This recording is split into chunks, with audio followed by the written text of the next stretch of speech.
أعوذ بالله من الشيطان الرجيم بسم الله الرحمن الرحيم إن الحمد لله نحمده ونستعينه ونستغفره ونعوذ بالله تعالى من شرور أنفسنا ومن سيئات أعمالنا من يهده الله فلا مضل له ومن يضلله فلا هادي له أشهد أن لا إله إلا الله وحده لا شريك له وأشهد أن محمدا عبده ورسوله أما بعد të gjitha falëndërimët, mirënjohjet, lëvdatat më të mira dhe më të plota i përkasin Zotit tonë Allahu te bareke ve teala.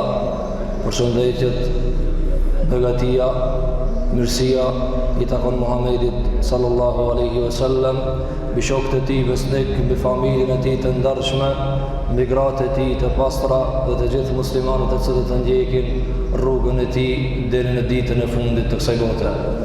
Të nderuar, të pranishëm, të nderuar xhamatli, me lejen e Zotit xhelle xhelaluhu, do të vazhdojmë në jetëshkrimin dhe historinë e Muhamedit sallallahu alaihi wasallam. Dhe përmendëm në çdo ligjërat gati se ajo e cila do ta paraqesim në këto ligjërata nuk është e tëra dhe nuk janë detalet të gjitha të historisë e Muhamedit sallallahu alaihi wasallam, por se në mënyrë të përgjithshme këto janë ngjarjet më të rëndësishme të cilat studiohen dhe hulumtohen në librat e muslimanëve. Dhe ajo e cila është më e rëndësishme në shfletimin e historisë e Muhamedit alayhi salatu wassalam janë shkaqet dhe pasojat, mësimet dhe porositë. Çka e shtyri një ngjarje të ndodhë, cila ishte nxitësi një ngjarjes që të realizohet dhe cilat ishin pasojat e asaj ngjarje. Pastaj nga kreta ajo ngjarje, çka nxjerrët prej mësimeve, çka na porosit vetë ngjarja dhe çka mund të përfitojmë në jetën e përditshme nga këto historitë e Muhamedit alayhi salatu wassalam.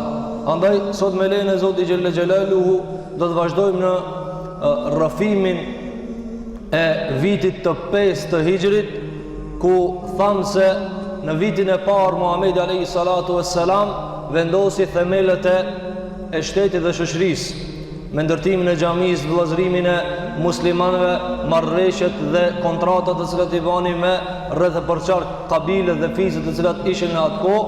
Ky ishte viti i parë. Viti i dytë ishte i njohur me luftën e Bedrit. Viti i tretë ishte i njohur me luftën e Uhudit. Dhe viti i katërt ishte i njohur me disa ekspedita të cilat i përmendëm ligjëratën e fundit. Dhe ja tani jemi në vitin e 5 të Hijrit, ku ky vit është i njohur me luftën e Khandekut, lufta e grupacioneve dhe aleatëve. Por se neve do ta shtim këtë luftë, do të ndalim me një luftë tjetër pak më të vogël se kjo, e në të cilën luftë është një mësim i madh për muslimanët. Andaj do të mundohemi që të rrëfejmë ngjarjen në minuta të shkurtra e pastaj të ndalim me porositë e kësaj ngjarje. Në Shaban të vitit të 5 të Hijrit nga pejgamberi sallallahu alajhi wasallam ndodhi një ekspedit. Ajo u quajt luftë nga se u nis pejgamberi sallallahu alajhi wasallam për luftë me 700 ushtarë dhe me 30 kalorës. 700 ushtarë dhe 30 kalorës. U nis për një ekspedit dhe u nis për një betejë me një fis të ashtu quajtur Benul Mustaliq. Benul Mustaliq, një fis i njohur nga fiset e arabëve, të cilat ishin nga ato të cilat jetonin në pjesët e nomadëve. Dhe sa për informacion, nomadët, arabët, këta të shkretirave, këta ishin me një lloj parregullësie dhe më të madhe se sa Mekelit. Edhe pejgamberi alayhi salatu wassalam kur luftonte me Mekelit ishin disa rregulla. Për shembull nuk luftonin me gra, nuk banin hujum tinza, nuk sulmonin tradhti. Nga se ata Mekelit ju vjen të turp nga kjo. Pra kur të luftojmë, por se kështu me bo tradhtia jo. Ndërsa nomadët e banin këta. Por shembull, vishin rrugës, vritnin dikan dhe iknin. Andaj i ndodhen 2 tragjedi në vitin e 4 pejgamberit sallallahu alajhi wasallam. Nga kush? Nga nomadët. E para për tyre ja vrajtën 10 mësues, 10 sahabe, të cilët e lexonin Kur'anin. Pastaj tjetra tragjedi ishte 70 mësues ja vratën pejgamberit sallallahu alajhi wasallam. Pra 70 të ditur dhe të njohur me librin e Zotit xhelle xhelaluhu. Dhe u mërzit shumë pejgamberi alayhi salatu wassalam. Dhe këto ishin tragjedi. Dhe kjo neve çka na jep mësim, nga se ata të cilët janë larg qyteteve, ata të cilët janë larg shoqërive dhe kulturave të ndryshme, të cilat zakonisht janë brenda qyteteve, tabiati i tyre është më i vrasht. Andaj ka nxjerrë Imam Tirmidhiu hadithin se pejgamberi alayhi salatu wassalam ka thënë akuza dhe fajsimi i nomadit kundër qytetarit nuk pranohet. Pra një njeri i cili është i vrazhd, i egër, i natçor dhe jeton ka bedevizëm, ka nomadizëm, ky nëse akuzon qytetarin nuk pranohet, tha pejgamberi alayhi salatu wasalam. Thonë komentatorët pse, nga sa ato realisht janë të prirë vetëm të akuzojnë edhe të fajsojnë, nuk e çajnë kokën për këtë mohabet. Ndërsa normal se kjo nuk përjashton se qytetari ban ato, por se është më e minimizume. Andaj Allahu xhallahu ala kur e çoi pejgamberi alayhi salatu wasalam ku e dërgoi në qytet. Nëse qyteti ka disa përparësi dhe disa rregulla më të përgjithshme. Andaj shiko këta sulmonin në kuptimin e tradhties. Nuk dinë çka po ndodh me ta. Andaj pejgamberi alayhi salatu wasalam e kish problem me nomadët. Andaj ju e keni dëgjuar rastin ati i cili erdhe urinoi në xhami. Ai si qytetar. Apo hadithi i njohur që pejgamberi sallallahu alajhi wasallam ata dështën me u vorcule, pejgamberi sa më tha jo, pritni ta kryeni një herë. E pastaj i foli. E pastaj kur e pa që pejgamberi sa u sill but me ta, tha o Zot, falem veç mua dhe Muhamedit në kërkan tjetër. Tha ka dal, e ngushtove. Kështu janë ata. E ka në qytet ka plot. E ka tash në për qytete ka plot. Si dallohen me egërsi, me paqartësi, me mos kuptim dhe perceptim dobët dhe akuzat një pas njëshme. Dhe ata nuk din me pranu vlera. Andaj dhe Allahu xhallahu ala el-a'rabu ashaddu kufran wa nifaqa. Nomadët, bedevit e kanë kufrin më të rënd dhe hipokrizin. Din me boj hipokrizi që nuk të merë mendja. Andaj ky fis jetoni në kësi vende. I ardhë pejgamberi sallallahu alajhi wasallam një lajm se ky fis pas ardhjes së pejgamberit alayhi salatu wassalam nga takimi i fundit me Ebu Sufjani, ku nuk pat luftë, e cila u quajt Bedri i fundit, ku ishin taku por nuk pat luftë, atëherë këta thanë ta kryjmë na punën me pejgamberin sallallahu alajhi wasallam. Çiko nuk pushtonte ajo inati kundër pejgamberit sallallahu alajhi wasallam. Dhe kryetari i këtij fisit ishte Harith ibn Abi Dhirar. Ishte kryetari i këtij fisi. I ardhë se pejgamberi sallallahu alajhi wasallam dëshiron me sulmue në Medinë dhe me bë telashe. Pejgamberi alayhi salatu wassalam ja dërgon një shok të tij, Burejde ibn al-Hasib radiyallahu anhu. Ky shkon te këta dhe pyet se çka keni plan. Dhe ata normal një herë shohin si të dyshim. Atëra ai u thot, unë jam me juve. Unë veç dëshiroj ta di a muj me ndihmu kështu. Do ta shohim pastaj prej dobive se a lejohet muslimani më thon armikut kështu. Atëra ata thonë po e kemi vendosur me e sulmue Muhamedit. Dhe do ta çronjosim fuqinë e tij. Atëra ai shpejton shpejt dhe i tregon pejgamberit sallallahu alaihi wasallam. Pejgamberi alayhi salatu wassalam thirr shokët e tij dhe mbledhen 700 shok dhe 30 kalorës dhe i mbledh pejgamberi alayhi salatu wassalam që të shkon dhe t'ju jep mësime këtij fisi. Shkon pejgamberi alayhi salatu wassalam dhe ju shkon te shtëpitë e tyre. Kur shkon atje Pejgamberi alayhi salatu wassalam ndalet tek një bunar i quajtur El Muraysi'a. Kështu e kishte emrin ai post dhe ai bunar. Andaj kjo luftë njihet edhe me luftën e fisit Mustaliq, po njihet edhe me emrin e lufta e Muraysi'it, nga se aty është njohur. Përpara në të kaluarën kanë luftu afër ujrave, që të jetë më e fuqishme për ushtarët, të kenë furnizim dhe të kenë valigjen më afër. Andaj shkoi pejgamberi alayhi salatu wassalam.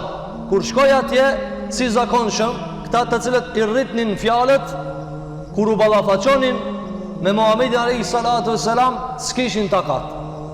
Nuk kishin takat. Andaj shkon pejgamberi sallallahu alaihi wasallam në shtëpitë e tyre por apo i vërtetoj se ata janë nisë për ta luftuar pejgamberin sallallahu alaihi wasallam, dhe kur shkon atje ata të gjithë ka përderdhur dhe ikin të gjithë. Atëra pejgamberi alayhi salatu wassalam ndodh mes tyre një gjuajtje mes shigjetave, por se nuk pat të vrarë nga shokët e pejgamberit sallallahu alaihi wasallam, përveç një. U vra një nga shokët e pejgamberit sallallahu alaihi wasallam, por se jo besimtarët, por nga muslimanët. Gabimisht u vra duke gjuajtur. Që përmendëm në Uhud, janë vra shumë prej sahabeve ndërmjet veti. Pse? Nga se është bërë tollovi e madhe, se ka pa kush me kanë po gjuhët dhe po sulmohet. Andaj kjo ndodh. Pastaj kur pushohej lufta, shikohen se si kanë rrjedhoj gjërat.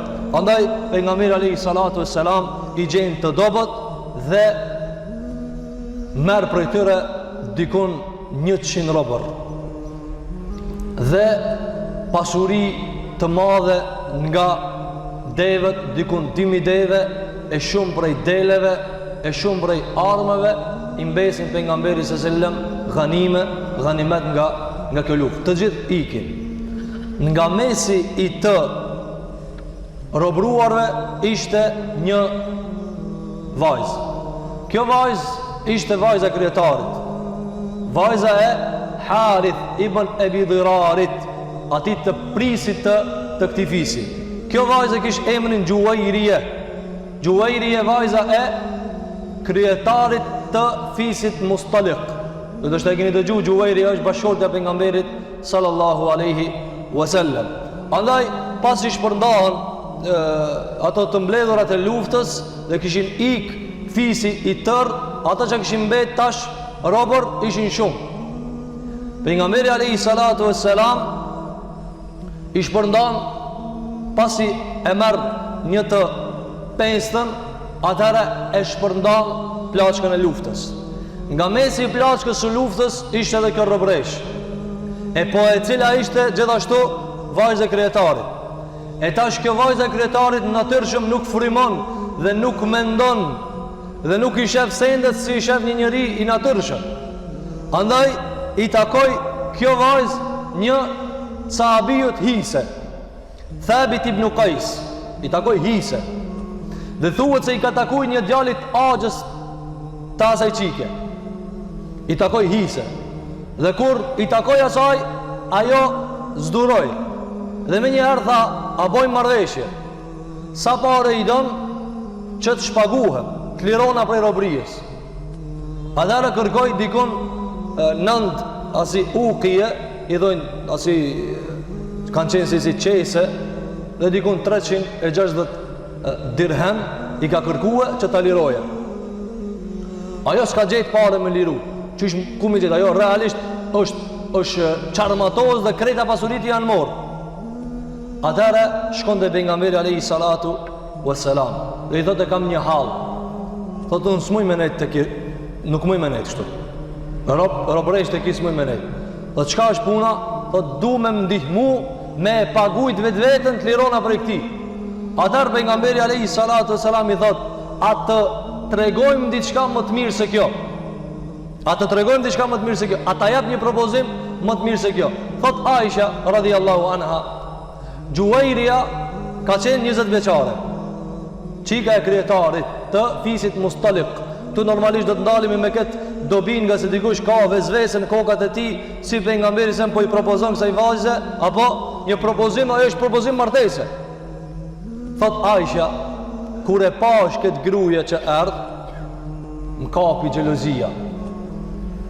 Thash, kjo shpoton pa u bë gruaja pejgamberit sallallahu alajhi wasallam. Ishte mellaha, shkëlqente nga bukuria. Nuk e shifte dikush vetë se u mahnitke. Kjo ka qenë gruaja e krijetarit. Atëra i thot pejgamberit sallallahu alajhi wasallam, ata propozoi diçka më të mirë. Ai thot, çka mundet me qenë diçka më e mirë, ja Rasulullah. Thot, aqdi kitabataki wa atazawwajuki. Thot, unë ta paguaj atë kërkesën për të liruar nga robëria dhe kjo le të jetë mehr për martesë. Atëra i thot, po ja Rasulullah. Edhe martohet pejgamberi alayhi salatu wassalam me këtë gruaje. Atëra kur dëgjohet lajmi se është martuar pejgamberi alayhi salatu wassalam me Juwairian, në këtë rast kërrejt robrit pi bje më kanë miq të pejgamberit sallallahu alajhi wasallam. Edhe këtë fisja asaj gruaje tani ishin apo miq të pejgamberit sallallahu alajhi wasallam. E kur përhapur lajmi se pejgamberi sallallahu alajhi wasallam u martu me Juwairian, atëherë shpejtojnë sahabët dhe thojnë, nuk i takon sahabeve me jamajt miq të pejgamberit sallallahu alajhi wasallam rob dhe i lirojnë krejt. Të gjithë robrit lirohen. Thot Aisha radhiyallahu anha, s'ka gruaje më e bereqetshme dhe më bamirëse ndaj popullit vet se sa Juwairia. Pse? O shbo shkak martesa me pejgamberin alayhi salatu wasalam që të gjithë të lirohen, por jo veç kaq. Atëherë ata që të lirohen e ndin një lloj apo kur ti robit si dihet pastaj. Apo robi mundet me shku edhe deri në ekzekutim. Nëse realisht ajo zon peng lufte. Ai krimin e ka bë, tash vendos zotnia i vet çka më bë me ta. Ata e ndin se ju dha jeta për s'dyti. Por se nuk mjafton me kaq. Atëra Juwairia shkon dhe i ban thirrje babës vet. E pranon Harith Islamin. E me pranimin e Harithit, krijetarit, e pranon krejt Beni Mustalik fejnë Allahu Gjelle Gjelalu. Kështu që nga kjo martes rezulton me çka? Me pranimin e tërë fisit, i cili fillimisht e luftoi pejgamberin sallallahu alajhi wasallam, por se tani u bënën musliman. Andaj këto martesat pejgamberit sallallahu alajhi wasallam me gratë shumëta, apo kemi të përmend neve se dikush vazhdon sidomos propagandat në gazeta dhe media nga burime të pandershme, mundohen muslimanëve me ju fut apo lëkundje, me ju ngrit dilema, pluhur, enigma, a thu pejgamberi sallallahu alajhi wasallam, sikur që përmendëm te Zeynep bintu Jahsh, Zeynepja vajza e Jahshit, tham e martoi me Zeid ibn Harithe. Pastaj apo ky detaj na mungoi dje për ta qartësuar ngjarjen. Një vjet qëndroi te Zeidi, pastaj Allahu xhelalu ti kimë martu tash për me shkull një tradit. Atëherë e shkullorëzoi Zeidi, e priti periudhën e idetit, pastaj pasi u pastrua e martoi pejgamberi alayhi salatu wasalam. Ky rasti Aishës apo dhe rasti Juwairias dikan mundet me ngrit ati polemikën në vetveten e vet qoftë, por se duhet me kani kujdesshëm, nëse mundet me fluturu besimi i tina, Zoti na rujt. Pejgamberi sa pse i martonte këto gra? Nuk i martonte për ata që ka martohet buri dhe gruaja në rinin e vet. Ato që ka thamë në fillim, Khadijën e martoi 40 vjet, ai ishte 25 vjeçar.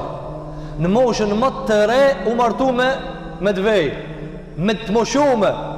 Dërsa kur ishte i vjetër, alayhi salatu wassalam u martu edhe me gra të reja. Pse vallë? Për imësimeve të do t'i përmendim, po këtu ta shkoqit me këtë detaj, ishte edhe kjo që ti qetëson familjet. Ando shiko, Juwairia këtë fisi tani pejgamberi dhe pozita e Beni Mustalik ishte shumë pozitë kritike dhe shumë e rëndësishme, nga se ishte mes Mekës dhe Medinës. Ata gjithmonë mundi me bë problem. Këtë rast pejgamberi sa më siguroi edhe rrugën tani. Tani një pjesë dërmuese e rrugës ishte nga ana e pejgamberit sallallahu alajhi wasallam. Apo ta quajsh se ju bashkangjit edhe një pjesë e vendeve Medinës. Andaj nga ky kanë pejgamberi sallallahu alajhi wasallam u martonte me këtë gra. Andaj Gjuwairije ishte një gru shumë e devotshme, një gru e cila kishte sicit të mëdha dhe ishte krenare. Andaj për krenarisë tha, unë s'muj me qëndru të ki, liram, qoftë edhe me pare, liram, s'muj me qëndru këtu. Andaj kjo ishte ajo çka pejgamberi alayhi salatu wassalam e bani në këtë ngjarje. Gjithashtu dietarët pastaj përmendën se në këtë ngjarje, në këtë ekspedit me fisin Beni Mustaliq, ka ndodhur dy ngjarje të mëdha. Dy tragjedi të quaj, apo të emërtojmë si një lloj përpjekje për trazir brenda muslimanëve. Në këtë luftë ka ardhur me luftu edhe Abdullah ibn Ubej ibn Selul. I kjo ishte çudi, ki me dal luftë. Ki në Uhud i kthej 300 pas. Apo dhe ofendonte në kuptimin me në tërthorazi pejgamberin sallallahu alajhi wasallam. Pi dëgjon të rritës, po më dëgjon mua kështu me radhë. Në këtë luftë kishte marrë pjesë. Dhe kjo ishte prej asaj çka ai her pas here e mbulonte vetveten. Dhe shkuar janë luftë është një lloj rreziku. Dhe kur dikush merr rrezik, njerëzit i hekin, i largojnë dyshime çka i kanë për ta. Apo për shembull dikush thotë, s'mundet me qenë filani hipokrit, s'ka mundsi. Pse e ka bëu këta, por se Allahu na dëshmon edhe më shumë. Ka marrë pjesë në luftë. Por se Ibn Hajar al-Asqalani dhe Ibn Kathiri thotë, subhanallahu, me një të marrë me pjesë, më shumë fesat ka bëu se sa. Kështu janë disa njerëz. Ata kishe po të nimojnë, po të bëjnë më shumë fesat. Dy ngjarje kanë ndodhur me këtë kokën i cili mor pjesë në këtë ekspedit. E para prej tyre, duke u kthi prej ekspeditës, shkon një djalë i ri nga muhaxhirët dhe një djalë i ri nga ensarët. Shkojnë me mush ujë te bunari. Dhe djemë të ri ishin edhe ata duke ndihmuar ekspeditën, fillojnë e ngacmohen pak. Dhe ky muhaxhirëve thot, o muhaxhir, i thirr për kuptimin, e janë ndihmomi se jam rrok me këtë. Dhe ky ensarëve i thirr ensarët. E ati ndodh një përleshje. Pra, këta të rit i provokojnë këta të mëdhojt. E pastaj nxitet një lloj konflikti jo fizik, normal. Shpejton pejgamberi sallallahu alajhi wasallam dhe thot, da'uha fa innaha muntinatun. Thot, lënë këto thirrje, nëse kjo është e ndytë dhe aromë keqe, aromë e lig. Pra, da'wa jahiliye, i thot pejgamberi sallallahu alajhi wasallam, lënë se kjo është thirrje e ignorancës, kuptimit ka thirr tash fëmia dhe ti po merr hapat luftës për fëmin tanë. Tha pejgamberi alayhi salatu wasalam, le ta ndihmoje njëri prej juve vllavin e vet kur është zullumçar dhe kur i bëhet zullum. Në këtë rast nuk ka kështu me bë. Po shikoje çështjen dhe çetsoje problemin. Andaj pejgamberi alayhi salatu wasalam e çetsoi. Po ky rast i shkoi në vers kujna Abdullah ibn Ubej ibn Selulit. E shfrytëzoi këta. Çka bani? Tha, në shpinë tonë, në borrin tonë, na ka ardhë, e kena strehu, e kena ushqy, edhe ushtarët i ka bo prej familjes tonë, prej Khazrejit edhe prej Ausit, edhe vjen, edhe në nguc muhaxhirit, djalin tonë, apo, edhe na me tolerue, atëherë i thot, s'kan pas faj ata që kanë thonë, ushqeje qenin se në fund ajt havet. E ka pas për qëllim? Kanë. Muhammedin s.a.s. Ushqeje qenin se prastaj tanë vet. Atare ban thirje që mos të ndihmohet Muhammedin s.a.s. Të ndalja një furnizimin. Mos e ndihmoni, a i s'ka rrugdale vetëm se me dalë prej këtu. E ta është ishmikon na, qka i kishmi qiku këtë njeri. Apo, tash me të kape euforia. Ky me temsile dhe tërthorazi po thot, ushqeje qenin se të ha, mësaneja i të ha, dhe kujt për ja gjumë këta? Kujt për ja gjumë? Ata i cili nuk e la me arrit dërte kacafitja. Tha, faktikisht, po na inguci ndjem të shpiton, s'po kena mundësi që ka me bo, s'po na leki me u hakmar. Atëherë, këto lajme i përcjeli një djalë i ri cili ishte në mesin e tyre. Ishte Zeid ibn Arqam. Ky ishte në mesin e tyre. Atëherë i tha pejgamberi sallallahu alaihi wasallam, kështu dhe kështu ka thënë ai. I tregoi pejgamberi sallallahu alaihi wasallam. Në ndërfjalë që e kishte thënë, Abdullah ibn Ubay tha, kur të kthehemi në Medinë, i ndershmi ka me përjashtu të ligun, i madhi ka me përjashtu të poshtri. E kishë për qëllimun i madhi, Muhamedi a.s. i poshtri do të përjashtoj. Atëre pejgamberi s.a.s. shqetësohet, mërzitit, se kjo është provokim me ngrit trazira për të qa radhët dhe safat e muslimanve. Atëre pejgamberi a.s. diskuton me disa prej sahabeve të tina dhe dëshiron që ta i kalon këta, dhe vjen Omar ibn Khattabi i thot, ja Rasulullah, më lejo ta ekzekutoj. Sdurohet kjo fjallë që e ka thonë aj. Pejgamberi s.a.s. shikoni këtu, përcel me vëmendje për fjallët e pejgamberi s.a.s. nuk i tha nuk e meriton, po ja përmendi një arsye tjetër e që e arsyetoj mos ekzekutimi. Nuk tha ai se meriton, jo, tha da'hu, leje. Këtë leje, jo që se meriton, mi thonë për nga me samë qenë. Vëllaj njerëzit sot, njerëzit thjesht nuk lejoj me i thonë kështu. A i për nga mberit zoti që lolja e ka thirë tërthorazi, ti thoje me fjallë të liga, i poshtri, ka menzirë të poshtri. Atër tha leje, la e të haddethu nasu enne Muhammeden jaktulu ashabe, se kanë me thonë njerëzit Muhamedi pivrat që këtë vetë. Qish mja u shpjegu në njerëzë pastaj se që ka bo ky, e që ka thonë ky, dhe se ky nuk është prej radhëve të mija. Luft me ty ka dal, a i përgot me ty, a dal dikush, shiko, din mirë me realizu, do të unë me këta jam.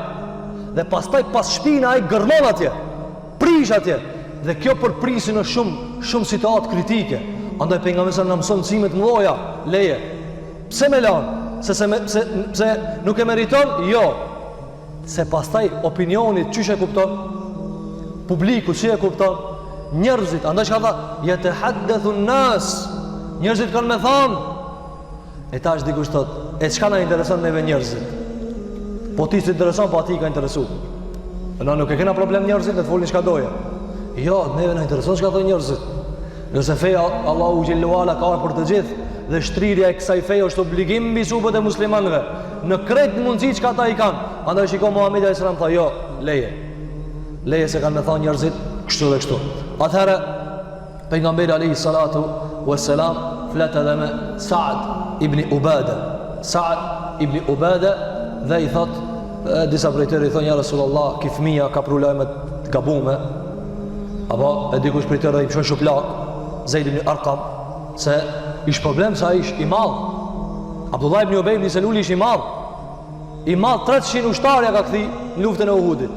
Në shifrat e kësaj kohe i bje me mija me t'i kthi, me mija musliman dhe gjemat me t'i tërheq larg vetis. Andaj ishte problematik. Andaj dikush pejgamberi sa me vozhgonte me qetësi këtë trazir, dhe tha pejgamberi alayhi salatu wasallam, ecni, vazhdo në rrugën. Në këtë kohë ishte palca e diellit. Pejgamberi sallallahu alaihi wasallam nuk e kishte zanat me ec në kupën e nxetit, majën e nxetit. Andaj dhe disa prej sahabëve thanë, ja Rasulullah, kur s'ke het këtë zet, të pushojna. Por se pejgamberi sa ndoshta ta defokuson situatën, ose ish për pak me eskalu situata. Tamam e kishin kry një punë me arë për një punë më rama të keqe.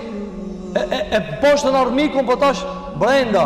Andaj armiku i mbren që më shumë më i rrezikshëm, shumë më i ndjeshëm dhe prek nerva ku ti nuk shkon mendja, që ta shohim rastin tjetër edhe më të vështirë. Andaj pejgamberi filloi me thon, ecni. Vazhdoi pejgamberi rrugën, thonë sahabët, edhe farzin e falke, jo me atë qetësinë që e kishmi pala pejgamberi. E falte si me thon me një lloj mënyre pak më të shpejt, ecni. Pse me ec? Ta defokusoje derisa i kapi kotja dhe fletën. Të gjithë fletën, pasaj u zgju prap pejgamberi vazhdoi rrugën. Këta e komentuan shok dietarët, këtë veprim me shokët e pejgamberit sallallahu alajhi wasallam e komentuan si zhvendosje vëmendjes. Ose ishte fitili i kalt ishte mundësia me eskalue lufta. Andaj pejgamberi s.a.s. me një strategji shumë të hatashme, me një urtësi shumë lartpamëse e qetësoi këtë vrrull të cilin e kishte provokue Abdullah ibn Ubej ibn Seluli. Atër pejgamberi alayhi salatu wassalam i ardhi njëri prej sahabëve, tha ja Rasulullah, pse ky ndryshim? Pse këto manovra? Atër i tha, a e ki dëgjusha ka thonë shoku juve? Atër i tha, çka ka thonë ja Rasulullah? Ka thonë, ka me nxjerr të poshtrin i madhi Usaid ibn Hudayri. I tha, ja Rasulullah, po ti e i madhi a i poshtri, ti kime përdojnë ata? E qëtësoj pejgamberin sallallahu alaihi wasallam. Por se pejgamberi alaihi salatu wassalam e zhvendosi vëmendjen.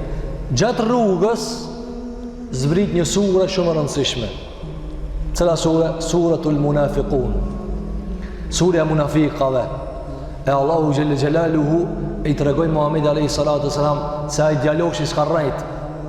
Ai djaloshi nuk ka rrejt. Andaj pejgamberi sallallahu alaihi wasallam ja mor veshin e tij dhe ja përktheli, tha sadaka. Të vërtetën e ka thonë ky vesh. Kuptimin të vërtetën e ka dëgju ky vesh dhe nuk ka gënjye. Andaj Allahu te bareke ve teala i tregoi pejgamberit sallallahu alaihi wasallam se munafikat janë ata të cilët i kanë thënë fjalët. Andaj Allahu xhellu ala e zbriti këtë sure. Pastaj në këtë ekspedit ndodhi edhe një trazir tjetër, e cila ishte ndoshta edhe më e rëndë se kjo. Cila ishte ajo? Gjatë ekspeditës, tregon Aisha radhiyallahu anha, thot në këtë ekspedit e kisha shortin unë me shku me pejgamberin sallallahu alaihi wasallam. Pejgamberi alayhi salatu wasallam kur ka shku në ekspedita dhe në luftra, apo e ka marrë ndonjëherë një gruje me veti. Thot pejgamberi sallallahu alaihi wasallam nxjerri shorti më ra mua. E pastaj shkuam në fisin Benin Mustaliq. Andaj ajo e përmendi Juwairin. A vetë se e pa shinit e tenda e kuptova çka u mohabeti. Por se në këtë ngjarje u provoku nderi Aishës radhiyallahu anha. Pasi e qetësoi pejgamberi se njërën tragjedi e kalli tjetrën, Abdullah ibn Ubej ibn Seluli. Kështu janë këto njerëz, Zoti na ruaj. Tamam shuhet një, ai s'bëhet rahat. E mendon një tjetër. E mendon një tjetër, e provokon një tjetër, e forkon një tjetër. Thot subas, nuk shkoj kjo, nuk nxjerri zjarr. Andaj tha Allahu xhelle xhelaluhu për jehudët dhe këta të cilët ishin miq të tyre, kullama awqadu nara lil harbi atfa'aha Allah. Gjithmonë kur e kallin fitilin për luftë, Allahu e shumë. Dikush kështu e ka tabiat. S'munët me nejtaj pa ndjen një përleshje, pa ndjen një konflikt. A dhe besimtarët të më konë shumë kujdesshëm. Ndoshta ditën e gjykimit mundet më radhit këta njerëz Zoti na rujt. E mundet me pas problem me pejgamberin sallallahu alaihi wasallam. Atëherë, duke u kthye prej kësaj ekspedite, tregon Aisha se çka i ndodhi. Thot Aisha radhiyallahu anha, dola me pejgamberin sallallahu alaihi wasallam pasi kishte zbrit hijabi, mbulesa. Kur kishte zbrit hijabi në vitin e 4 të Hijrit, në vitin e 4 të Hijrit. Thotë dole me pejgamberin alayhi salatu wassalam dhe mua kishin vendos një lloj dhome të vogël apo një lloj karroce e cila ngjitet mbi deve për të vendosur në aty. Ajo ishte mbuluar dhe nuk shifeshe prej aty. Thotë dhe kur u kthim për Medinë, u ndalshmi her pas here për të pushuar. Thotë dhe kur kisha ndonjë nevojë, u ndal te deveja dhe unë e krisha nevojat e mia, pastaj vendosesha në aty në karroz dhe vazhdonte rruga. Thot një të ndalur më hupi, me një të ndalur që kishta një nevojë, thot më hupi një qafore. Thot dhe unë e fillova me kërku qaforët, një lloj zinxhiri që e kishte. Thot dhe s'kisha mundësi ta gjej dhe fillova me u lumtu pak më gjatë, derisa ata me ndun se kum hip mrena, nga sa ata sahabët që e ndihmon me hip karroc atë llojin e shtëpizës së vogël, me hip në deve, ata nuk e shikon që apo dhe ata me ndu se ka i Aisha nëse ishte 15 vjeçare, kanë menduar se ka i Aisha dhe ata kanë vendosur devën dhe janë nis. Atëherë Aisha mbetet vetëm. Aisha mbetet vetëm. Thot Aisha radiallahu anha, thot kur e mor ata nalt, thot nuk ju ishte shku mendja se ajo pak më e lehtë, thot se edhe unë isha zaift. Nuk ju shku mendja se s'ka njeri mrenda. Thot dhe gjithashtu, thot isha e vogël në vite. Shko kitë këto detale, pastaj na do t'i përmendmi në mësimet e se t'i kam përmend dietarë. Thot dhe isha e vogël në vite. Pra nuk kisha shku ndërmend se kështu ka mendohë pastaj akuza. Thot dhe ata u nisën, thot dhe unë kur shkova te vendi nuk e gjeta kërkan. Vrapova pak, ato kishin shku larg. Se në kam me deve, s'ka mundësi me unëzan. Atare fillon dhe shqetsohet. Dhe ullët dhe e zëngjumi. Dhe vjen pastaj një sahabe i quajtur Safwan ibnul Muattal as-Sullami. Dhe kur e shef, thot Aisha radiallahu anha, nga gjumi më ishte zbulu ftyra, e a i më pa. Thot para se me u ba hijabi, a i më kish njoft, nga se vitin e 4 ka zbrit hijabi. Dhe gratë e pejgamberit kretë të gjitha kanë qenë të mbuluara në fityr. Thot dhe nga gjumi mu kishte zbulu fityra, e a i më njofti. Dhe tha, inna lillahi wa inna ilaihi raji'un. Në të Allahu t'jena dhe the Allahu kena më këthi. S'ka di qka të fole. Nëse ka po, grujnë e vëzëm, vetë, qka ka ndodh tash. Atere, thot, une shpejt mbulova. E mbulova ftyrën time. Thot, as një fjalë s'ma ka thonë tjetër. E përgaditi thot devën dhe hipëm. Hipan deve, aje drejton të me deve. Deri sa thot, i nëzunëm dhe i kapëm atë karavani dhe ushtarët e pejgamberit sallallahu alaihi wasallam. Thot, atëra kur pa në muhe të ardhë me Safwan ibnul Muattal tash, për ta kuptu pasaj qyshe ka saju dhe fabriku Abdullah ibn Ubej Seluli, tash para mendo, e nësëm ka mëri, ushtarë kanë mëri, po vjen veç një gruje, veç me një burr. I hipt aj poshtë, ajo nalt. Edhe thot Aisha radiallahu anha, falamma ra'an nasu dhalik, kur e pa njerëzit këtë skenë, kalu ma kalu, thanë qka thanë. Kuptimi nuk e detalizoj qka thanë, po thanë qka thanë. Wa heleke men helek, e u shkatrun kush u shkatru. E ka qujtë shkatrim ata i cili ka folë për Aisha radiallahu anha, wa kana alladhi tawalla al-ifka, e ai i cili e fabrikoi shpifjen dhe iftiran, Abdullah ibn Ubej ibn Selul.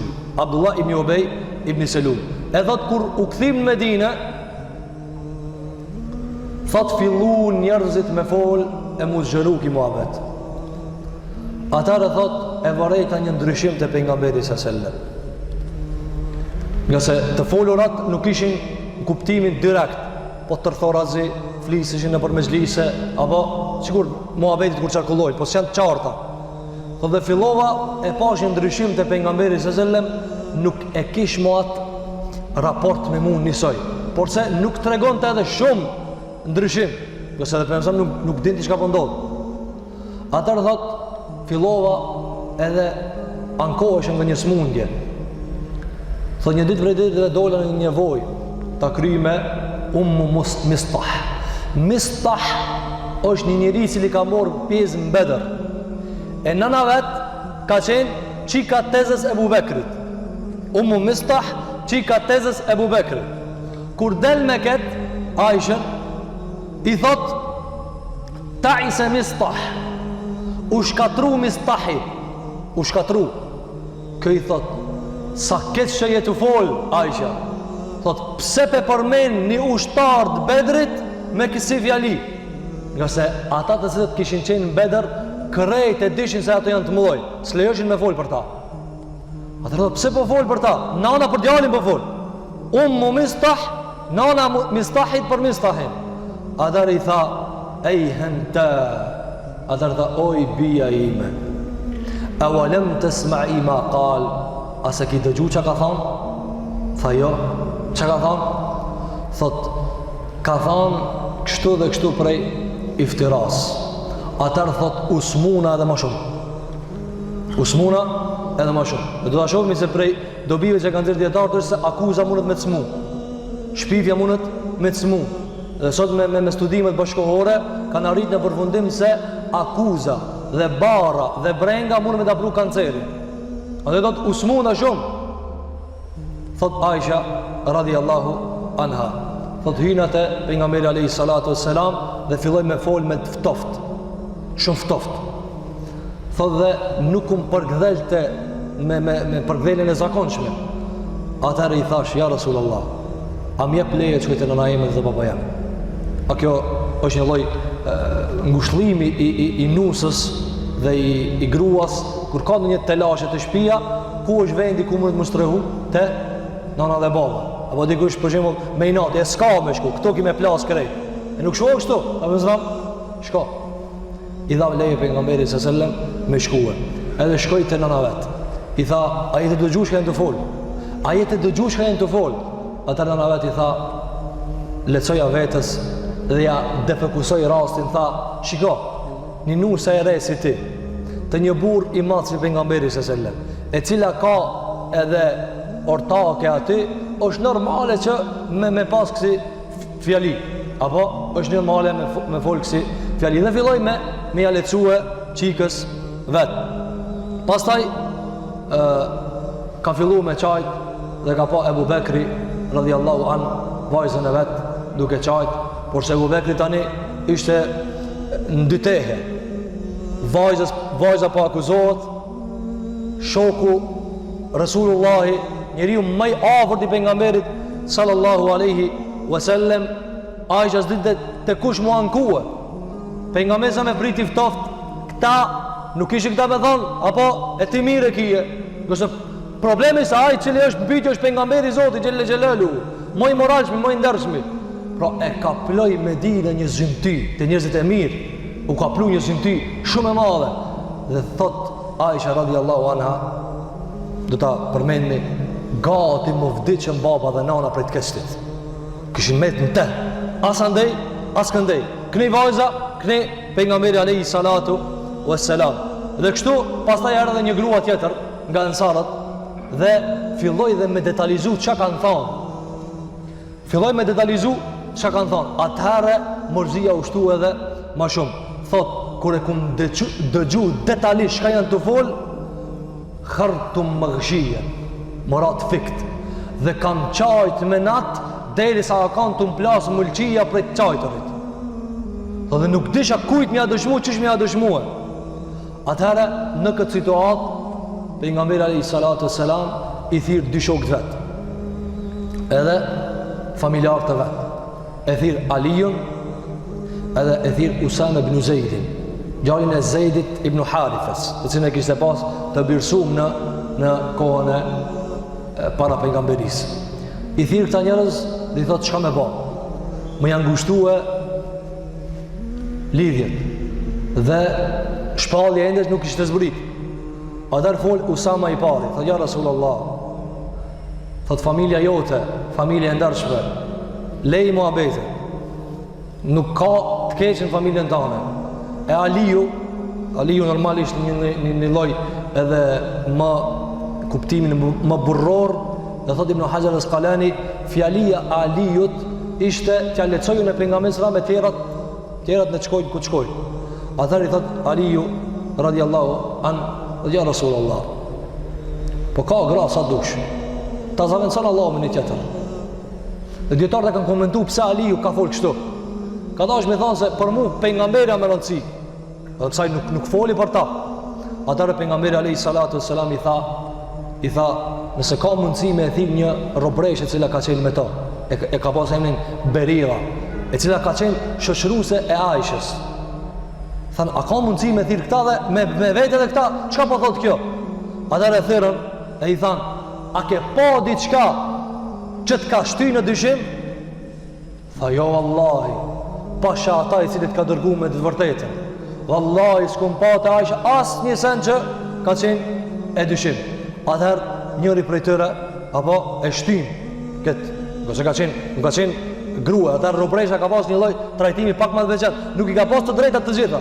Ata e shtin, njëri prej sahabëve thotë, "Fol drejt." Kuptimin ta vërtetoja e ka për një merë. Ata i tha, "Vallahi nuk kam pa asnjë sen që fut dyshime dhe ndjell të këqija për gruajën e pejgamberit sallallahu alaihi wasallam." Ata pejgamberi alaihi salatu wassalam ngritet minber në xhamin e tij.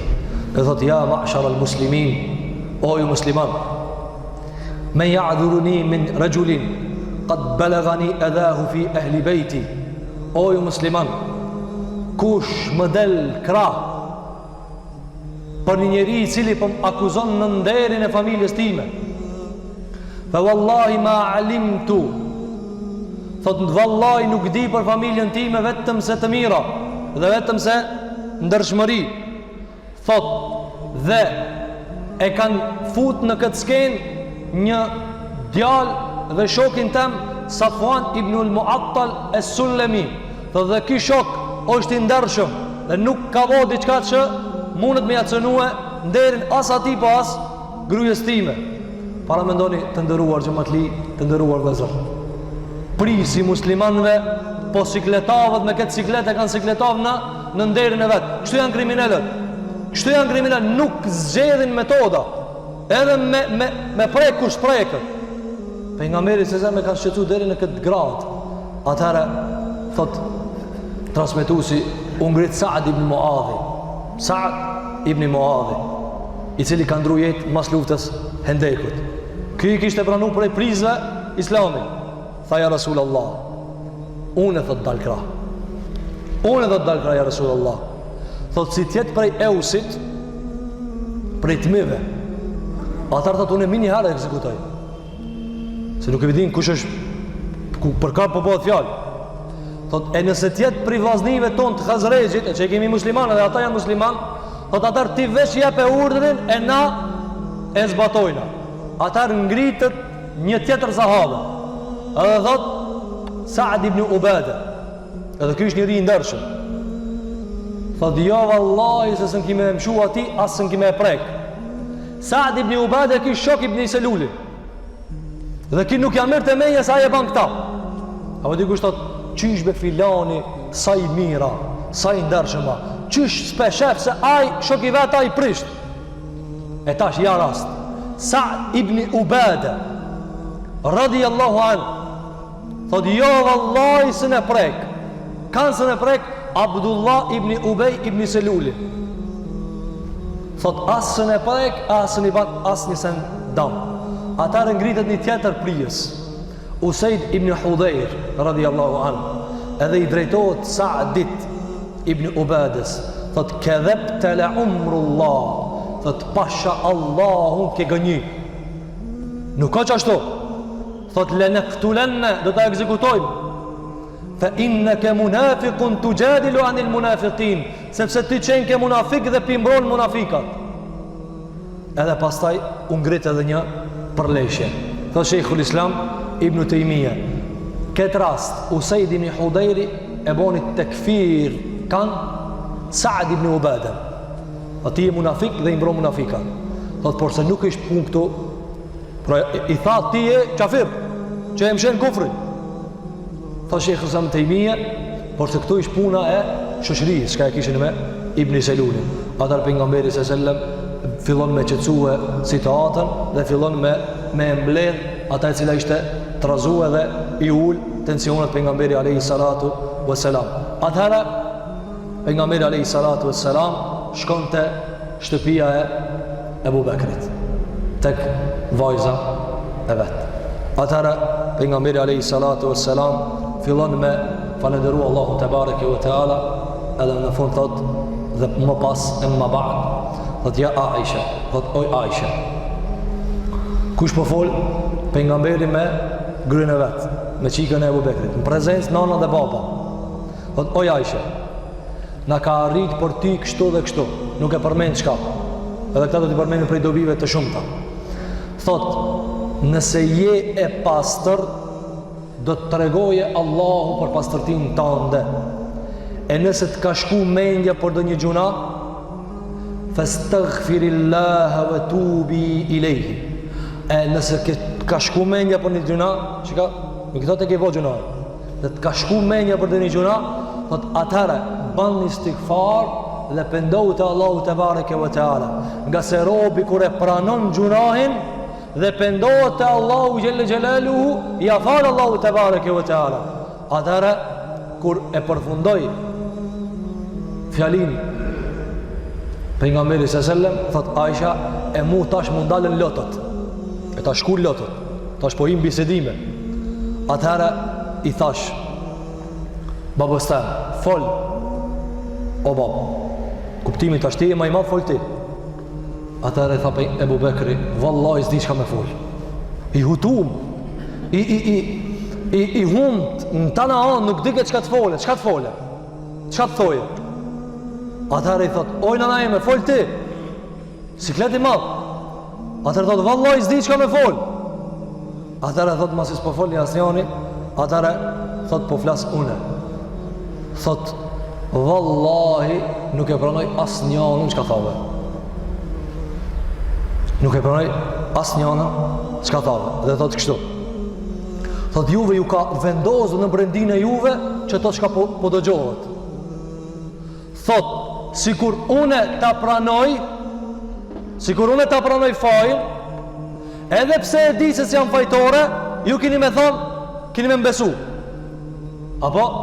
Thot, e nëse nuk e pranoj fajin, edhe pse s'jam fajtore, thot, ju s'keni me mbesu. Atër thot, une nuk kam çka me thonë për vetë se ata çka e ka thonë baba Jusufit. Thot, Aisha, prej të rënditjes që kam kishëra, s'më kujtoj ke emni babës Jusufit. Jakub. Thot, nuk më kujtoj ke. Qështë e ka emni? Nga se të rënditja e hum njeriun, e defokuson ja hum kreta, zdi që ka të thoje. Thot, vetëm i thash, fe sabrun gjemilu, Allahu l-musta'an, ala ma të sifon. Thot, durimi është i mirë, dhe Allahu është ai i cili kërkohet ndihma prej ti, për këta që ka po më cilësoni. Këta e ka thonë Jakubi kur i ka thonë pe gjej erën e Jusufit, ato i kanë thonë, pak më duket ke livrit. Jusufi ka ndru jetë para shumë viteve ti për përmen Jusufin. A i tha, ani unë po baj sabër, Allahu ka me mnimue për këta që ka po më cilësoni. Atër, thot, dhe ja ktheva shpinën. A ka drejt me ja kthi shpinën? Ajo pa akuzohet.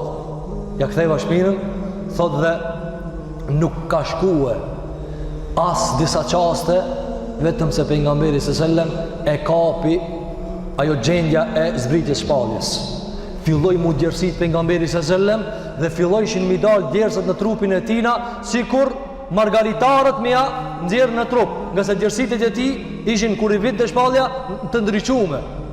Thot, dhe kur u kry procesi i shpalljes, atëherë pejgamberi alayhi salatu wassalam filloj me busqesh dhe i tha, o Aisha, vallahi të ka pastru Allahu te bareke ve teala.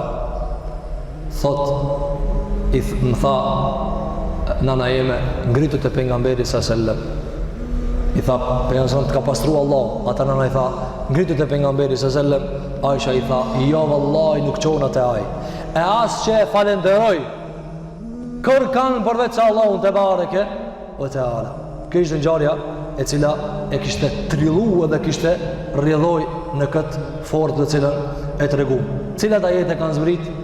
Kanë zbrit ajetet ku e kanë pastruar Aishën radhiyallahu anha. Do të citojmë disa prej të tha Allahu te bareke ve teala, innal ladhina ja'u bil ifki usbatun minkum. Ata të cilët e kanë sjell iftirajen janë një grup prej juve. La tahsebuhu sharran lakum. Mos e mendoni sharr ata. Bel huwa khair. Madje është ajo khair për juve. Li kulli imri'in minhum maktasaba min al-ith. Çdo kush që ka marrë pjesë në këtë trillim do të ketë pjesë të gjunahit. Walladhi tawalla kibarahu, ai cili ka fabrikuar dhe kryesori i kësaj trillimit, thot lehu adhabun adhim, ai do të ketë një dënim të dhenshëm. Atëherë thot Allahu te bareke ve teala ajetin tjetër, laula idh sami'tumuhu, E pse ju kur e dëgjut këtë ngjarje, dhanna al-mu'minuna wal-mu'minati bi anfusihim khayra, pse s'mendut khajr? Ky çortim për kanë vlente, për krejt. Ata kanë thënë disa transmetues kur kanë zbrit këto ajete prej te i parë deri te fundit kanë çortuar. Pse s'mendut khajr? Dhe këta Allah e boni ligj që në të ardhmen të shëshitën lajmet, të mirën me kujdes. Atëherë pejgamberi alayhi salatu wassalam i mor disa prej atyre të cilët kishin fillu me fol në këtë iftira dhe i goditin nga 80 kamxhik. Nga 80 kamxhik. Prej atyre të cilët i goditi me kamxhik ishte Mistah ibn Uthatha, djali tezës kujt? Ebu Bekr Siddiq, 80 kamxhika. Dhe ky kishte marrë pjesë ku? Në Bedër. Në Bedër. Tjetër Hasan ibn Thabit, ai i cili ndihmonte me pejgamberin sallallahu alajhi wasallam me poezi. Shkruante për pejgamberin sallallahu alajhi wasallam dhe i nxitte shokët e pejgamberit alayhi salatu wassalam. Tjetër Hamnata bintu Jahsh. Hamnatu bintu Jahsh. Kjo kusha? Motra e Zenebi. Pse?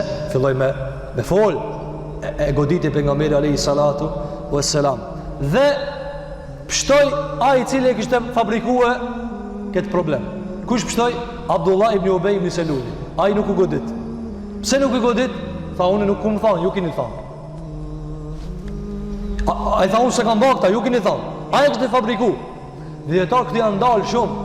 Qish mundet kryesori asnjë kamxhik nuk e ka marr. Pse vall? Nga se kanë thënë Abdullah ibn Ubay ibn Selul, çashtu bante manovra nëpërmjet fjalëve, thonte për shembull, po thojnë çështu. Ja kanë nisë me thonë çështu. Ai e thojke. Për shembull vjen dikush thotë, po thojnë me çështu. Do të lip njerëz kush e ka thonë? Dhe realisht ai e ka thonë. Po për shkak se çaç frigacak, s'un thot kanë thonë, po thamune, thotë çështu po thojnë. E pastaj kur e shef se lajmi ka marrë për hap, për masa, e thotë, jo, s'kum thonë. Ku me gjeta çka ka thonë? Andaj kjo e kish këtë zotësi. E kish këtë zotësi. Dhe nuk mor kamxhike. Dhe dietar thanë, pse nuk mor kamxhik? Sepse Allahu xhallahu ala i tha, "Wa lahu adhabun adhim." S'ka problem. Ama ata se besojnë ahiretin kanë problem. Ai në ahiret, këto që ka morën kamxhika u pastruan. E thotë Ibn Hajar al-Asqalani, kamxhikin këtë dunja i takon besimtarit. Ai pranoi fajin, shkoi mor kamxhikin dhe pastrohet Allahu xhallahu ala. Po mirë, disa që pështojnë sa herë, disa që sa herë janë drejt, disa që sa herë ata kur nuk e kanë gabim, ato te Allah i kanë paguajtur drejt. Andaj kujdes, ma mira me pranu fajin, ma mira me bart tatimet, taksat, se me shku te Zoti me gjuna e me thonë, shuj se i manipulova ketë. E te Zoti që she manipulova ata? Hajtë që she manipulova. Andaj i pari pështoj, Zoti na rujt, pa i s'ka pështu realisht. Andaj filloi pastaj Hasan ibn Thabit me shku me kërkue ndjes të Aisha radiallahu anha dhe filloi me shkujt poezi për Aisha radiallahu anha dhe me e lavdruhe. Ebu Bekri e ndihmon të djalin e të zëzvet. E ndihmon e me parën nga se ishte fukara. Kur ndodhi kjo, bani be. A vallahi mos t'ja pare. Nuk të ndihmoj me pare. Atër Allahu gjelluala zbriti ajete mund në këtë kontekst të pastrimit të Aishës radiallahu anha. A kish drejt? A kish drejt? Po me një ndjeshmëri kish drejt. Ma ke prek apo vajzë. Dhe vajza me ajete u shfaqsua. Dhe nuk ish veç vajza jeme, ish gruaja pejgamberit sallallahu alajhi wasallam. A kish drejt me ndal pagën dhe ndihmën? Po. Por sa Allahu xhela edukoi. Tha: "Wala ya'tali ulul fadli minkum was-sa'a."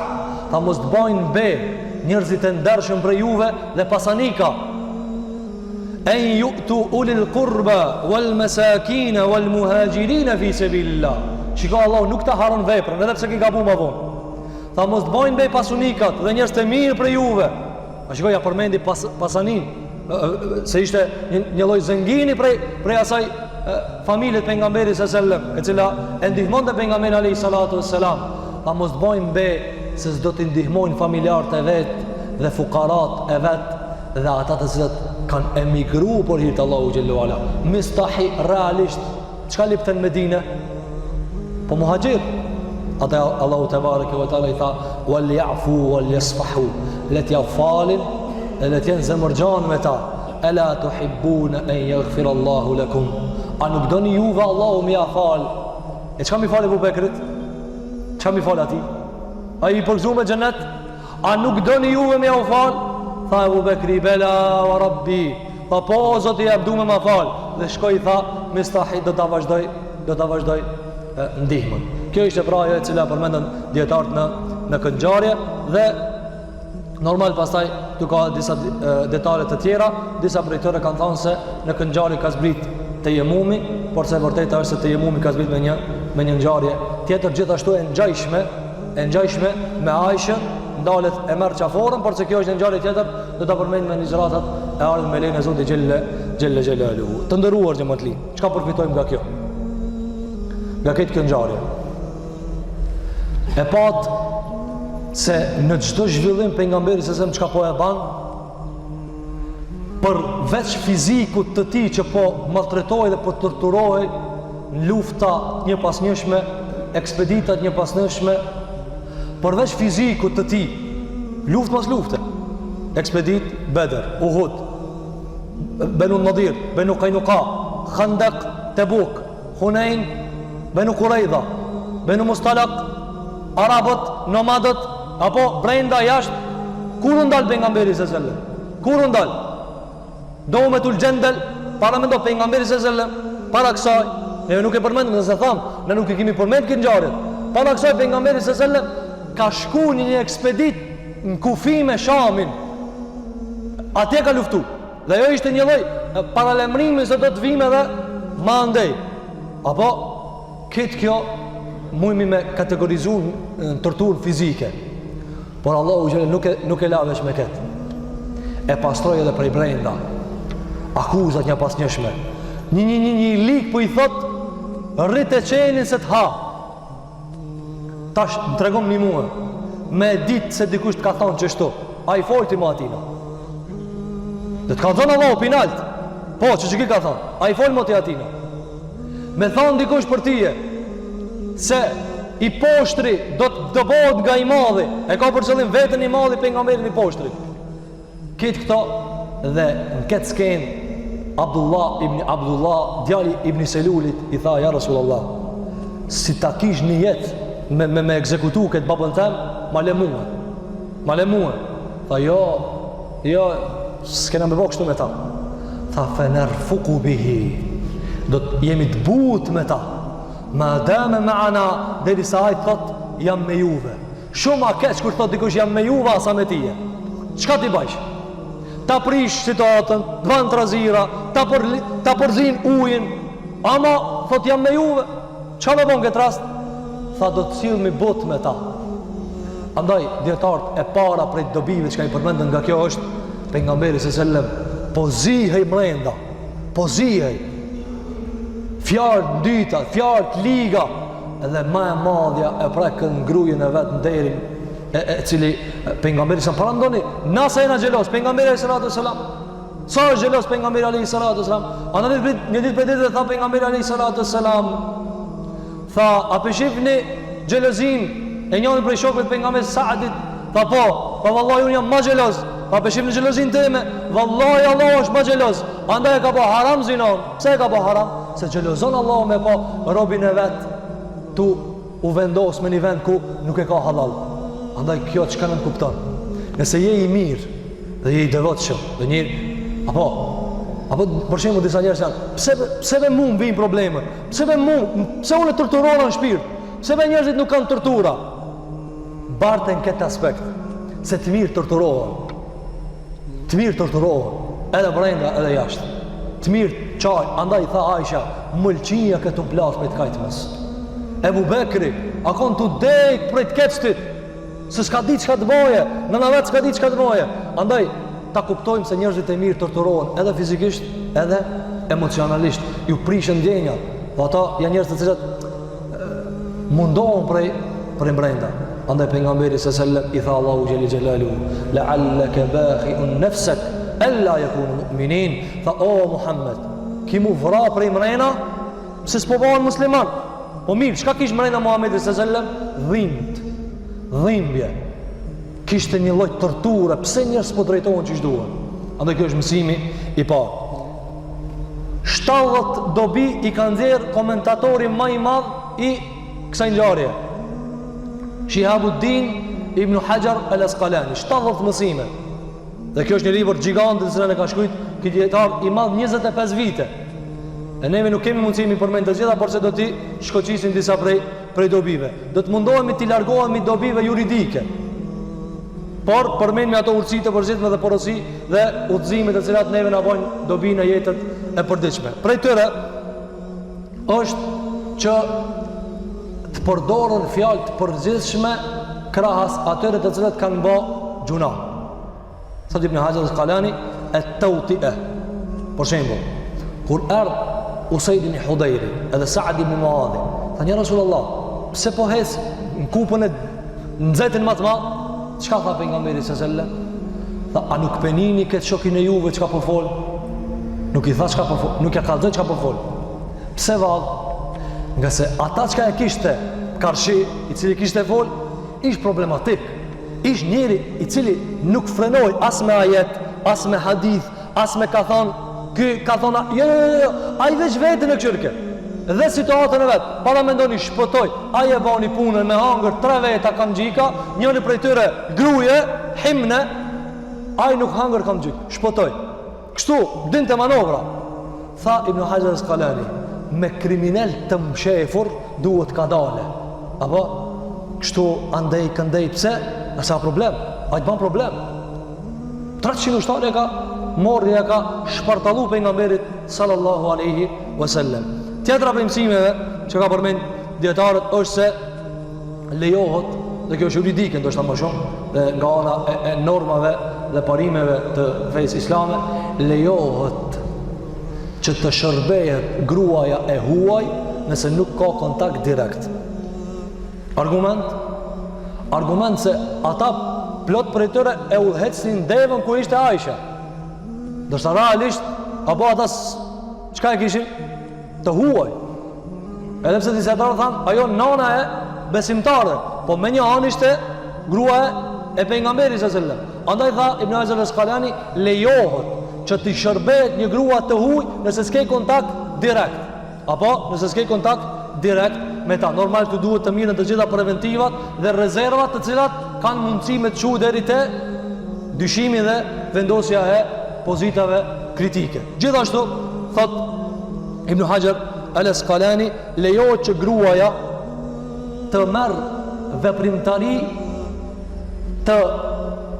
të veta pa u marr leje prej burrit nëse ja ka dhënë lejen e përgjithshme. Për shembull, pejgamberi sallallahu alajhi wasallam e ka leju Aishën që ajo nëse ka nevojë i thot atij i cili po udhëheq devën, nale pak çoj ta kry një nevojë timën. Apo ose ato nuk e ka bosa si sot na e kena shtëpia andej këndej. Jo, ata janë dal, a dash me marr ujin me veti, e shumë disa sende me veti që me e kry një nevojë të vetën.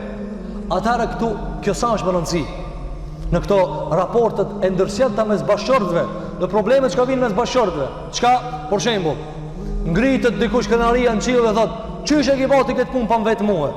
Po tash gruaja s'ka mundësi për çdo detaj me vetë. S'ka mundësi edhe tavolinë kur ta rrotulloj ka tjetër anë me vetë, apo dikush ta e ka. S'ka me livrit kur gjatë shtëpia. Asën del këto, asë s'mundet kështu. Po një raport i përgjithshëm, ajo duhet me ditë se ti je kryesori, ti je ai i cili je zotnia i udhëheqjes shtëpisë, por se çdo detaj nuk vetën. A me ble këta, po ne ta bleje që s'bën kıyameti. Pse e ke ble këta? Andaj shikon njerëzit për shembull kur nuk janë zemërgjallë, nuk janë lartpamës, rrokën për gjëra të vogla. S'ka, nuk fol me gruaje për 2-3 javë për çka? Thot pse ke bati këtë punë?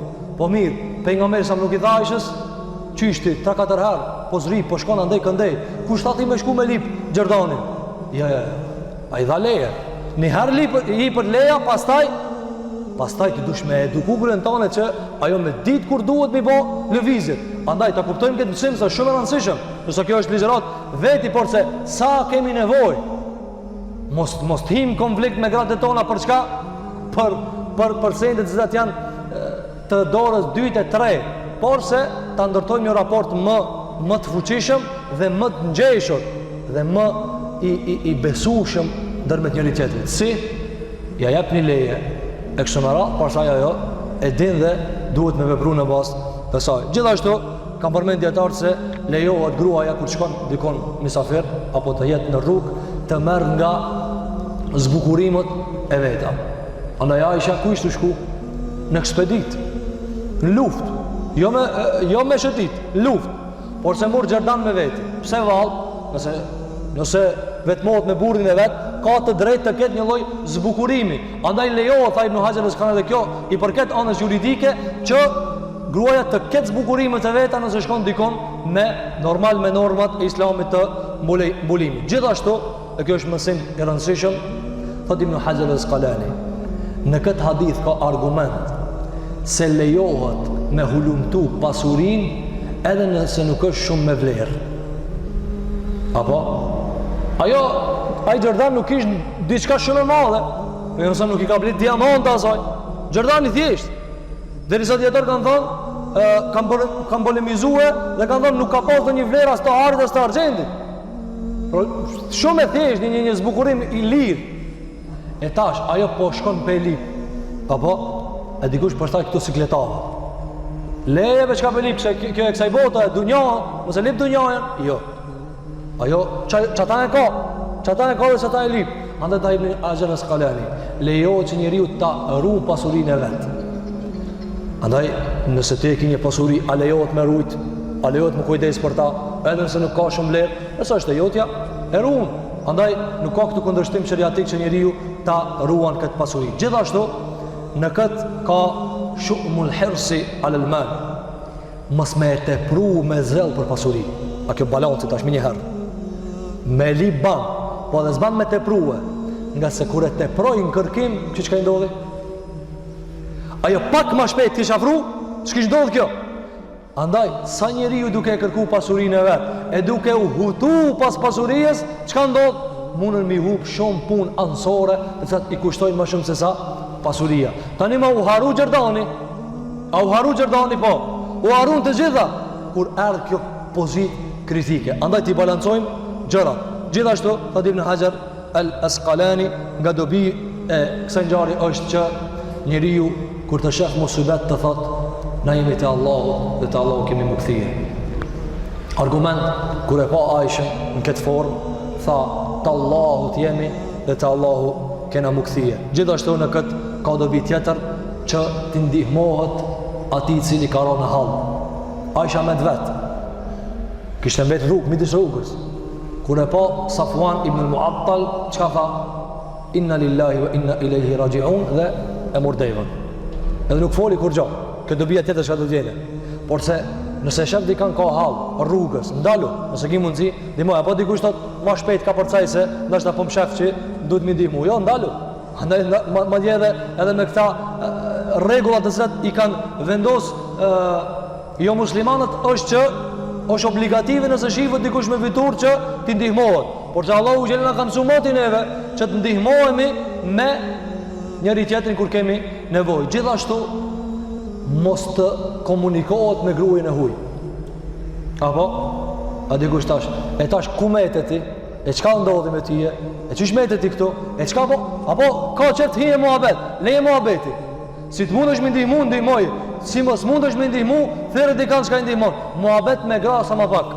Muhabet me gra sa më pak. Andaj jo vetëm i tha, domthonë e pa që është Aisha dhe e mor dhe i ndihmoi. Gjithashtu përmendi Ibn Hajar al-Asqalani se në këtë skenë të bartjes së Aishës kishte dobi. Cila është ajo? Se ata të cilët kanë autoritet dhe familja e atij cili ka autoritet duhet të trajtohet pak më ndryshe. Tash nuk tha dikush, e pse Aisha në karroc, unë në tokë? E pse ata me majtë, kështu sikur më kanë ajo, ha? Ja. Ajo gruaja pejgamberi sallallahu alajhi wasallam është gruaja e autoritetit. Andaj, njerëzit autoritativ, s'ka mundësi ti me fol me ta që ishtë dushti, apo? Me mësusin, me djetarin, me një i cili ka një pozit pak më nalt, nuk mund është me fol. Apo njerëzit tash, kur është puna interesit, shefit i fol me zmadhimet të mëdhoja. E kur vjen të mësusi, kur vjen të arsimtari, kur vjen të hoxha, dhe s'ka për ti le vërdi, apo? Ave, çka? Kuptimin, pse s'po e madhon, pse s'po respekton, pse s'ke dhe vërdi, atë mos t'jemi nga ata që i kthejnë krejt vlera materiale. Ata shiko, ai që ne mbajnë me një mundësi pak më të madhe. Pse? Nga se njerëz autoritativ duhet të dallohen, duhet të merren me ta gjëra të cilat nuk janë të merit e të tjerëve. Gjithashtu në këtë ngjarje ka edhe mësime të tjera, prej tyre është edhe që pejgamberi alayhi salatu wassalam e mor me ngadalësi këtë lajm. Andaj shiko, filloi një ftofje, por se nuk i jepte asnjë isharat diçka konkret. Apo e dikush për shembull zban sa, por njëherë e shpras kretat, jo, ka dalë. Vërtetohu, shikoj rrethonat, shikoj gjërat, çka të nëse flitet. Ma rranë, se me të folë për nder dhe me mu akuzun nder s'ka. Por se pejgamberi sallallahu edhe kur hini në shtëpi çka i thasije. Por se Aisha e vërrejti, gruaja e vërrejti, ajo ti di, i mëcinat ti di. Andaj tha, i shftov diçka. Por nuk i dha diçka të madhe. Andaj duhet të mirën gjërat me ngadalësi. Andaj tha Ibn Hajar al-Asqalani, yembaghi është e duhur që shkohet me një lloj tadarruji, një lloj shkallëzimi deri te vërtetësimi i gjërave. Pastaj edhe kur shkoi te shtëpia e Abu Bekrit, çka i tha? Nëse ke bërë kështu dhe kështu, nëse ka ndodhur kështu dhe kështu, e kështu me radhë, dhe duhet të mirret kjo parasysh. Gjithashtu, edhe me këta e përfundojnë, nga se këta 7 mësime s'kemi mundësi me i përmend nga se durimi e ka tejkaluar vetën, atëherë për asaj çka mund ta përfundojmë këtë ligjërat për mësimeve është që gruaja kur të rrugton në kuptimin me një rrugë pak më të largët, edhe pse është ndaluar normal shariatikisht që të udhton, por se nëse e bën një rrugtim, qoftë edhe të shkurt, duhet ta marrë dikan me veti i cili ja garanton ndonjë ndjellakeqit akuzën. Për shembull, nëse ke del gruaja vet, është objekt dikush mutall pastaj me ta. E nëse e ka dikan me veti, pastaj ai garanton për nëse dikush tenton me përkon derën e vet. Këta ka e mormi, por shkak se ajo mbet vet, kështu ka ndodhur. Ta kish pas dikan me veti, një ta kish pas me veti. Ti shkon vetëm një grua tjetër, apo edhe dikush prej të afërme të vet, a kish ndodhur kjo? S'kish pas mundësi me ndodh.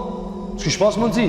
Po por shkak se skena ke vet, andaj të kemi kujdes. Andaj tha Omar ibn Khattabi, mos e vendosni vetveten e juve në pozita ku ju vendoseni dyshim. E pastaj e tash lip rreth e përçart kush ka me dëshmu për ti? S'ka.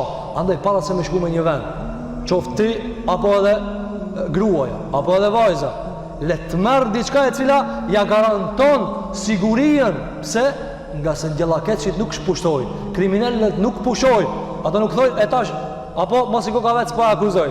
Jo, ata nuk e lanë këtë rast pa e keq përdor. Këta edhe ka shumë mësime të nderuar. Xhamal ibn Hajar al-Asqalani e ka përsos derisa si ka lanë dikujt vend për me detalizue. Por se koha na te kaloj hapësirën të cilën kemi mundësi me ligjërua. Elusmi Allahun te bareke ve teala që Zoti on xhel xhelaluhu na i ruan nderët tona, na i ruan familjet tona. Elusmi Allahun te bareke ve teala që Allahu xhel xhelaluhu t'i ruan muslimat këtë që janë. Elusim Allahun te bareke ve teala që Zoti jon xhel xhelaluhu ditët e kaluara të Ramazanit Allahu t'i ban qabul. E ditët e mbetura Allahu na jap motiv dhe energji që t'i bëjmë Allahut ibadet, të bëjmë vepra të mira, na e kurorzon Allahu te bareke ve teala këtë muaj të Ramazanit me mëshirë, me falje. Elusim Zotin ton xhel xhelaluhu që Allahu te bareke ve teala aty ku kemi qelluar të regjistron nga veprat e mira, ku kemi gabuar dhe ja kemi huq, ajo është prej meje dhe prej shejtanit. Elusim Allahun që të na fal, na e bani halal për kohën. قولي هذا وأستغفر الله لي ولكم فاستغفروه إنه هو الغفور الرحيم. الحمد لله.